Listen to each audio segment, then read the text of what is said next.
The funding for this video is provided by the amazing members of our Patreon. Also contributions from viewers like you. Thank you. Yeah, I started from PBS Kids. What you gonna do? Fight me? Anyway, roll the video.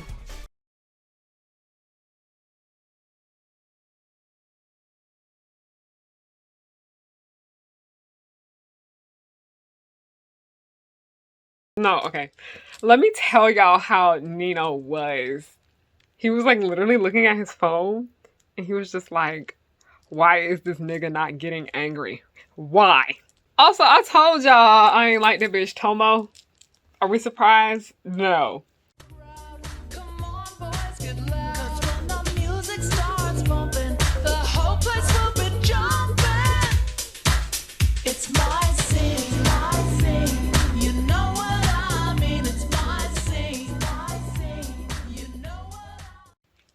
Hey y'all, it's Harriyanna and I'm back with another video. Hi, hello, how are you guys doing? My name is Harriyanna and welcome back to The Pirate Ship, also known as Harry Hook's Pirate Ship. I am the captain, you are not my first mate. I got no first mate because you wanna know why? Bring your ear closer so you can hear my fully extra gloss lips say this. Nobody's worthy of being a first mate, but hi, hello. How you guys doing? My name is Harriyanna and I like to make content based off nostalgia and family and children's entertainment and all the issues that I find within those spaces. Today we are here to talk about Illusion, Miraculous Ladybug. If you guys don't know how I do these videos, basically I just talk about what the hell I want to speak about in this video. I don't consider it a recap because I don't break down every single last thing. If you want a recap, go to miraculousladybug.wikia.com. Alright? But here, I just want to voice my thoughts and opinions on the most recent episode about things that stood out to me, things that were horrible, and y'all know the sort. So basically, in this episode, Nino's back. Nino held it down, okay? Nino held it down. I really wish the show would give Nino, like, more Nino-centered episodes because his episodes usually pretty are well, in my opinion. Like, Rocketeer is my favorite episode of the show of all time. So seeing that basically Nino got to have another episode to himself was great. So basically, Nino comes up with this plan because we're just like, I think if we can piss Gabriel off and get him akumatized, then we could, you know, get closer to helping Ladybug and Cat Noir figuring out who the fuck Monarch is. So before we get to that, we have to talk into this. As you guys know, the entire thing about the Alliance, where I was talking about Gabriel, why the fuck are you working with technology? You make clothes. Like, somebody had pointed out that Tomo made the technology, but Gabriel designed the rings. And I was just like, first of all, that is one basic ass design. I could do that. Like, I design stuff. I design rings and shit like that. Like, I literally designed this penny and stocking necklace that I'm wearing right now. That will be on sale Black Friday, so make sure you get yours, okay? Yeah, they're so fucking cute. But like, it's still very much suspicious because it's like, even though, you know, Tomo designed it, this still is under Gabriel's name. And I was just like, no, bitch, you make clothes, you make perfume, you make up, you're Rihanna. You're like white Rihanna, white French mean Rihanna. That's what you are, Gabriel. But basically the entire thing about the Alliance, it's weird because like Adrian does not feel comfortable with this shit and he has every right to feel the way he does because one, Gabriel did not ask for his permission to this. And I'm just so tired of parents doing this shit where basically they think that they own their children, that their children are property. Like, it feels like slavery. Because if you guys are familiar with American history, a lot of y'all not because y'all didn't pay attention in school, but you guys are familiar with the one fourth, was it 1/3? But basically in the past, you know, slaves were only considered to be 1/3 of a person because they didn't see black people as like real people. But also there was another thing with this one black man who was a slave. He was taken to a state that by his slave owner that where slavery was illegal at. So he was like, well, if I was there, that means I'm free. Like, fuck you. But basically they were like, no, because slaves are not people, they are your property and you are allowed to take your property everywhere you go. That is how a lot of people feel about their children. They don't see their children as people, they see their children as like their property and they own them and they can do whatever the hell they want. So that shit like pissed me off because he didn't ask Adrian for how he felt about, you know, him cloning him and shit like that. That was weird. So next thing you know, Adrian was just like, yeah, I don't like this because Plague was up in there playing with the Alliance and he was just like, this is not cute. This is actually not very much cute. So next thing you know, he he's like running around the house like looking for Gabriel. He was like, where the fuck is he? So he finds Natalie, and Natalie actually finds him because she was like, hey, what are you doing? Like, she wasn't like annoyed. She's never really annoyed. She talks to Adrian, but you know, baby girl be stressed. So she was like, oh, your dad actually wants to see you. So she like took him to the kitchen and then just left him alone. But then like he was just like, I'm pretty sure Natalie was the one that was supposed to come to the parent teacher conference, as she should. She's literally the stepmommy.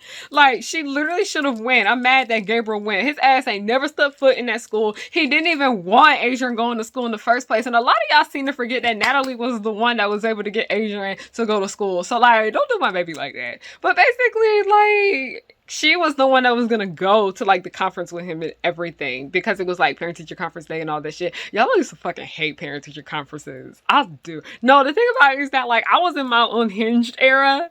Like, and my teachers would be like, your daughter has been acting out and whatnot. But then I was dealing with a lot at the time. So it's just, that's another topic for another discussion. But, oh Jesus, this gave me war flashbacks. Because I was just like, oh my fucking God. But it was worse with our school when we had the parent teacher conferences, because they would make us sit in there. They would make us sit in there with the teacher.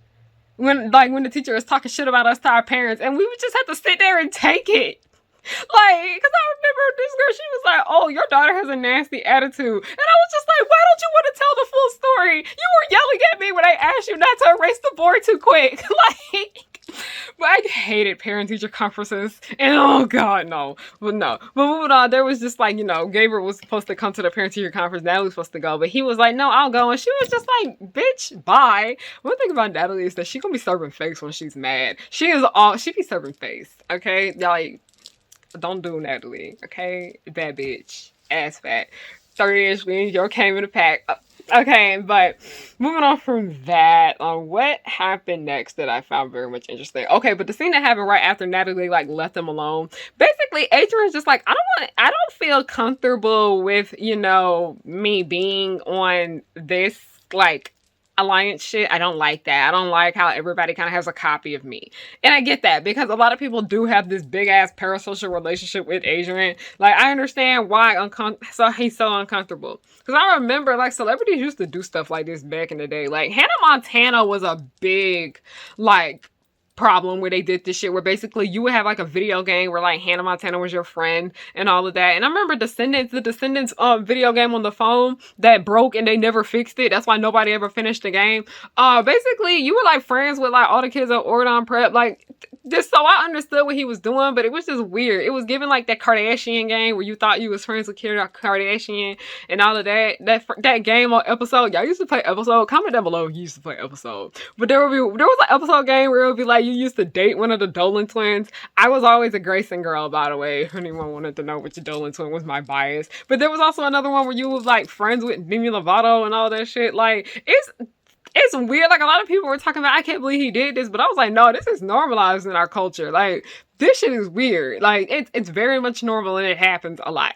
But Adrian was like, I don't want to do this shit no more. And then he was like, why? And he was like, because I don't like the fact that everyone kind of owns me now. And Gabriel basically gaslit him. This nigga gaslighted his own son. And he was just like, oh, it's not that everybody has a copy of you. It's just a copy of you. Like, that's not you. This and that and the third. And I was just like, bitch, that is Adrian. It looks just like him. It talks just like him. Okay? Like, no. And it's weird because, like, the worst thing about it is that they get to make Adrian the hologram say anything he wanted. And I was like, oh no. But basically, Gabriel over here gaslit his son into thinking that what he did without his permission was okay. And no, you can't do that. Because I don't even think Natalie liked that he did this shit to Adrian in the first place. Because does she have an alliance ring? I think she does. She does have one of the rings. But I would not wear this shit. I'm gonna be real. If I was in this universe, I'm telling y'all, I could not be in this universe or Gabriel will have a hit on my ass. Okay? Gabriel will literally have a hit on me. Like, literally, I would be over here sending in all the shit, all the tea up into the wall and all of that. Like, it would be bad. Like, Gabriel Gross would come after me. He would hunt me down. But I'm just like, I'm not wearing this nasty ass ring. Like, it's not cute. It don't go with none of my outfits or nothing like that. It's just, I find it very weird how every single last person in this city is wearing one, because those things are not cheap. Technology is not cheap. Like, yeah, everybody needs to have a phone nowadays, but that alliance thing is not necessarily a necessity. It's giving Apple Watch, I'd say. It's also very much concerning how every single last person in Paris has one of these. Like, not everybody has money like that, because these shits didn't look cheap. Because I remember people were talking about they got one as a gift, but no, I thought that was weird. I legit, no. Mm-mm. So moving on, they were like, okay, so we're gonna set up a plan to like piss, Gabriel off. And Nino was the one that came up with the plan. Nino carried it. Nino held the episode down. I love how like each episode this season, there's like one particular character that holds the episode down. In this episode, it was Nino. And I've been missing Nino. Like, I love him. Go read Justice for Nino on my AO3 account, okay? I don't know. I want to know if any of you guys actually read Justice for Nino and you know what it is. Comment down below. I want to see how many of y'all actually know what it is. Like, I want to know. But moving on from that, they were like, yeah, we need to make up a plan to piss off Gabriel, because I feel like that will get us closer. And here Nino go over here airing out everybody's business again, and it started pissing off Marinette, because she was like, wait a minute, why didn't you tell me that she knew him and then him?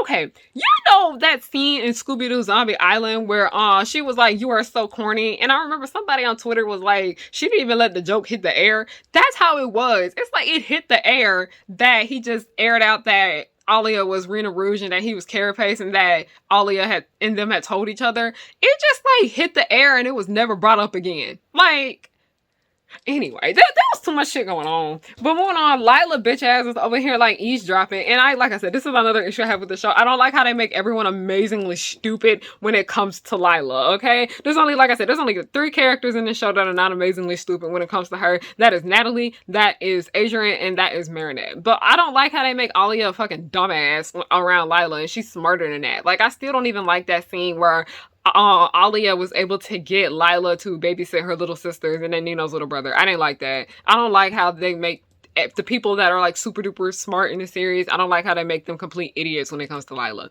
But Lila is basically eavesdropping, and she basically tells Gabriel, she runs and tells Gabriel, I'm sorry, but Gabriel and Lila's dynamic makes me really uncomfortable. But she runs and tells Gabriel they're setting up a plan to piss you off because they want to get you akumatized. And I was just like, bitch, you fucked up the plan.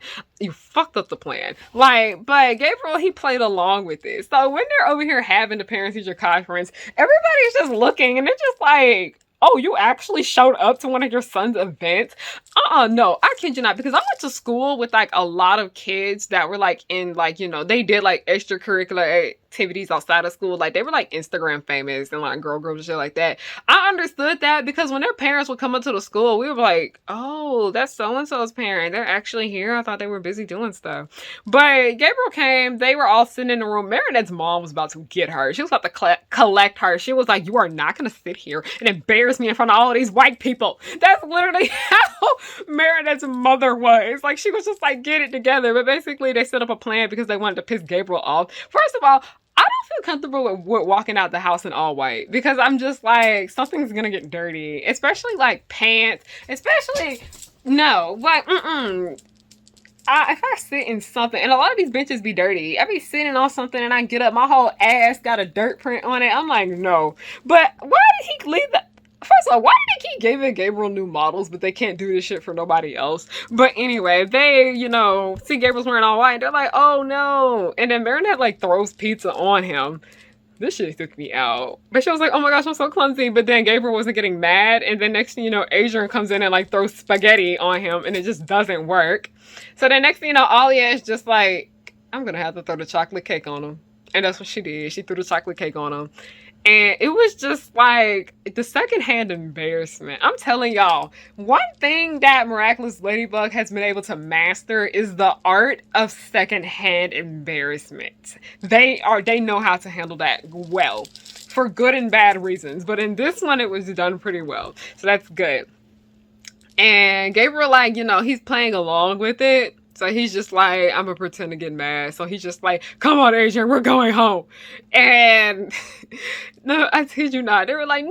Olivia was mad at Nino. She was like, listen, bitch, he is taking Adrian out of school. You just made everything worse. So it was just like a lot of commotion going on with that. So the next thing you know, like I said, Adrian, basically Gabriel is just putting on a show. Y'all keep saying that Emily is the actor of the family. No, it's Gabriel. It's Gabriel that's the actor of the family. All right. But basically Gabriel comes and like, you know, he makes a Scentsy monster of himself. Turns into, you know, the collector again. This is about the third time we done seen the collector. No, this is the fourth time because the third time the second time was Natalie, right? Yeah, the second time was Natalie, and then Gabriel the other two times. That's funny. Yeah, they both have Gabriel and Natalie are soulmates, even though sometimes you're not supposed, even though your soulmate may be bad for you, no, they're soulmates. I don't care. But Gabriel is akumatized. He akumatizes his Scentsy monster. And mind you, this show gets on my damn nerves when they do stuff like this because they make things so confusing. And you know how you can tell when the show is making up shit as they go?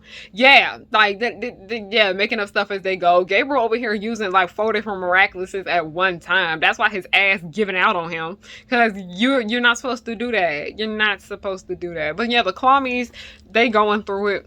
They going through it, okay? The Kwamis are going through it as usual. The poor children.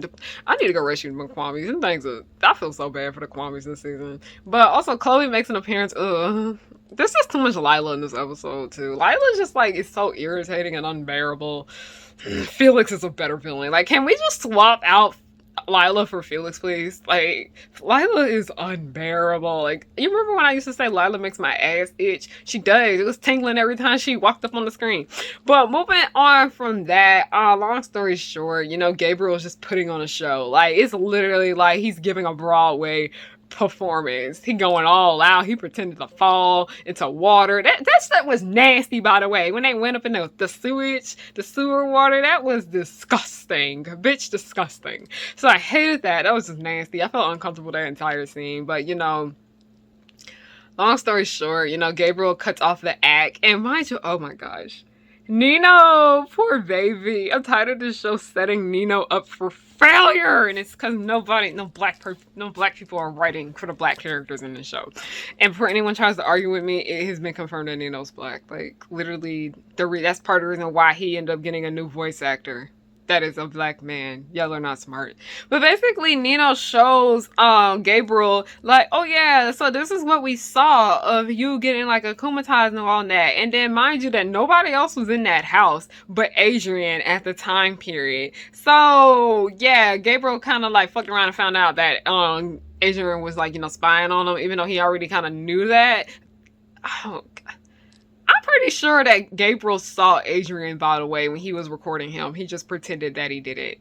Because, you know, he was like going along with the plan and giving them a fake plan and whatnot. So that was that right there. And then Gabriel was just like, he thought he served. He thought he served. And he was like, I gave him a flake pan. Everything's going according to plan. And then we see Tomo bitch ass come up at the end. She was just like, okay, I need some context on this. What's going on with Tomo and Gabriel? I need some context, and I'm not trying to say that it's like that, but we can tell, like, by the atmosphere that Gabriel, unfortunately, is a man that everybody wants. Y'all, this shit feel like Flavor of Love. I'm sorry, this feels like Flavor of Love when it comes to Gabriel, how all these women are, like, doing all this shit for him and want him and whatnot. So, that... My white followers do not know what I be talking about when I be talking about like black culture things, when I like talk about them in my miraculous stuff. But it's giving very much Flavor of Love. That's what it is. So I might put that in the, like, you know, title of this video, because I know somebody's going to click on it and be like, what the hell is going on with this show? But that's really what it's giving, because I was like, you got this ugly ass man right here that's a horrible fucking person. He's not that great, and you guys are doing all this shit for him. Stand up. Stand up. But that's pretty much all I gotta say. That is the end of that. I got one more miraculous video to watch before I film my last one and I'll be done with this shit, because this show getting on my damn nerves. It's too many episodes out right now. But thank you guys so much for watching, and you guys enjoyed it. Please make sure you like, give it a thumbs up and all that. My books Oh, you're not crucial. I need to sign all these and get them shipped out. These are all bought up. Thank you guys so much. You guys are so sweet. Thank you guys for believing in me and wanting to check out my work. And then also everybody that bought my Lady Perfectly. This is basically a love story inspired by Gabriel and Natalie's relationship. It's a hot ass mess, but it's beautiful. I wrote the story, Tachana did the photography, Kiki Nini did the front cover, Percy did the back cover. We worked really hard on this. Everybody that already got their copy, like, you will have this delivered to you by the beginning of December. I'm looking at the shipment right now and it's saying that I should be getting them around the 22nd of November. So you guys will be getting your books. Yeah, be on the lookout for that. I cannot fucking wait. So we have that, My Lady Perfectly, you know, you're not crucial, need to get these shipped out. You guys are so great. Thank you guys so much for your support. You guys want to know ways you can support me without having to physically buy something. You just want to donate, join my Patreon. It literally means a lot. I'm a college student, I'm a business owner. A little donation to the Patreon every month just helps. I also have a Ko-fi and Buy Me a Coffee. I have a web series called The Progenies. Check that out down below. Like I said, if you know what Justice for Nino is and you read it, comment. Like, I'm just genuinely curious who all knows what it is. But don't forget to follow me on everything at Harriyanna for free. HARRIYANNA. Thank you guys so much for watching this video and have a good night.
Girls will just blow your mind. Buttercup like villains 3 at a time. Bubbles will smile while kicking your butt, and Blossom will lead them out of their rut. Cherish and Powerpuff, 2 of a kind. Both wanna save the world before bedtime. From Townsville, Memphis, New York to LA, the Powerpuff Girls are just here to stay.